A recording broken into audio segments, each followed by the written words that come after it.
मैं ऐसे सभी कर्मवीरों को हृदय से धन्यवाद देता हूं, नमन करता हूं, जो इस लड़ाई में दिनों रात लगे हुए जनता जनार्दन को, समाज सेवियों को, स्वयंसेवी संगठनों को, सबको मैं प्रणाम करता हूं। पीड़ितों की सेवा में लगे हुए हैं,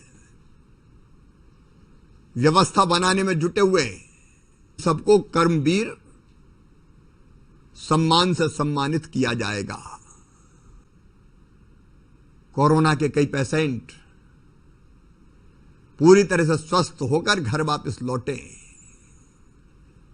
समय पर अगर इलाज करा लिया जाए तो कोरोना कोई बड़ी बीमारी नहीं है, सर्दी जुकाम जैसी है।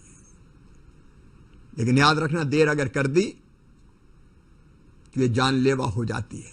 और भारत सरकार ने, माननीय प्रधानमंत्री जी ने जो गाइडलाइन हमको दी है, कई तरह के निर्माण के काम हम कल से प्रारंभ करने वाले हैं। सड़क हो, सड़क की मरम्मत हो, सिंचाई के तालाब हो, डैम का काम हो,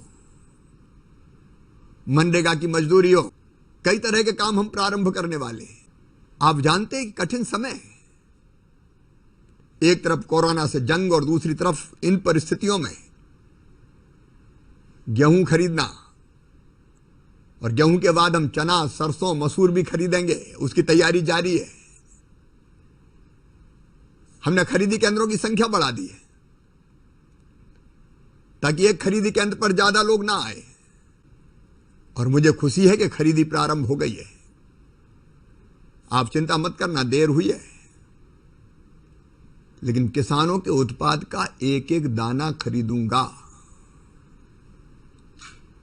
धैर्य रखिए, जब आपका नंबर आए तभी आइए। एसएमएस आपको किए जा रहे हैं। और एक विकल्प और हमने खोल दिया है, किसान अगर चाहे तो मंडी के बाहर भी, व्यापारी को हमने ये अनुमति दी है कि किसान के घर जाके अगर रेट ठीक देता है तो आपके उत्पाद को, आपके अनाज को खरीद ले। वैसे व्यापारी आपके घर आपकी फसल खरीदने आएगा। मंडी में खरीदने की बाध्यता को हमने समाप्त कर दिया है।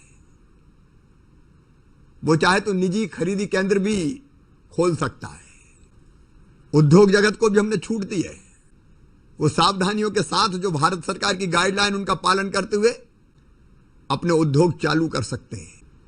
लेकिन शर्त है, नंबर 1, हमने प्रदेश को 3 हिस्सों में बांटा है। नंबर 1, वो जिले जो संक्रमण से मुक्त हैं, हमारे आधे जिले लगभग संक्रमण से मुक्त हैं। वहां लॉकडाउन के नियमों का पालन करते हुए, निश्चित दूरी बनाए रखते हुए आर्थिक, औद्योगिक, खेती की सारी गतिविधियां चालू की जाएंगी, निर्माण के काम चालू किए जाएंगे। दूसरे वो जिले हैं जिनका कोई एक शहर हॉट स्पॉट है या वहां कंटेनमेंट एरिया हमने बना रखा है। उस कंटेनमेंट एरिया को छोड़ के वहां से कोई बाहर नहीं जाएगा, कोई अंदर नहीं आएगा। उसको छोड़कर बाकी इलाके जो सामान्य हैं, वहां इस तरह की गतिविधियां चालू करेंगे।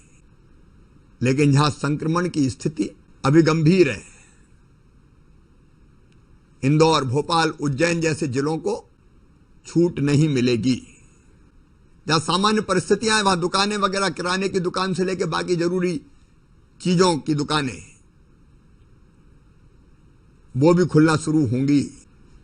मैं ऑनलाइन ट्रेडिंग जैसी व्यवस्था का ज्यादा पक्षधर नहीं हूं, क्योंकि मेरे गरीब छोटे छोटे व्यापारी, उनका काम धंधा भी मुझे चलाना है।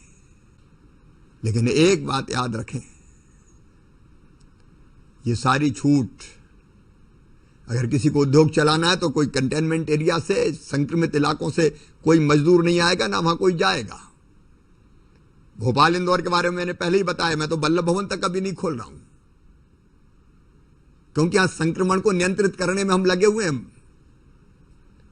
अब ये सुखद समाचार मिल रहे हैं कि पॉजिटिव पेशेंट बहुत कम आ रहे हैं, लेकिन अभी हमें सावधान तो रहना पड़ेगा। बाहर निकलेंगे तो मास्क लगा के ही निकलेंगे, कोई कहीं थूकेगा नहीं। गुटखा पर मैं प्रतिबंध लगा रहा हूं। ये गुटखा नहीं चलेगा, नहीं तो गुटखा खाया और थूक दिया। शराब का सेवन नहीं हो सकेगा, काम करते हुए उस पर भी प्रतिबंध है। और जो मजदूर आ जाएंगे वो ऐसे शहरों से आए जिसके किसी एरिया को अगर हमने कंटेनमेंट एरिया बना रखा है तो फिर वापस नहीं जाएंगे, उनको कैंप में ही व्यवस्था करनी होगी। बुजुर्ग नहीं निकलेंगे घर से बाहर क्योंकि उनकी जिंदगी को ज्यादा खतरा होता है। बच्चे नहीं निकलेंगे, बीमार नहीं निकलेंगे, जिनको फेफड़े संबंधी कोई भी बीमारी है, किसी और गंभीर बीमारी से ग्रसित है, उनको कोरोना वायरस जल्दी घातक साबित होता है। तो ये सारी सावधानियां रखते हुए सरकारी दफ्तर भी मैंने बताया कि हम ऐसे नहीं खोलेंगे कि खोला और भीड़ आ गई। ये खतरा ना हम नहीं उठा सकते। आइए मिलकर लड़ें, आगे बढ़ें, मध्य प्रदेश को आगे बढ़ाएं। बहुत बहुत धन्यवाद।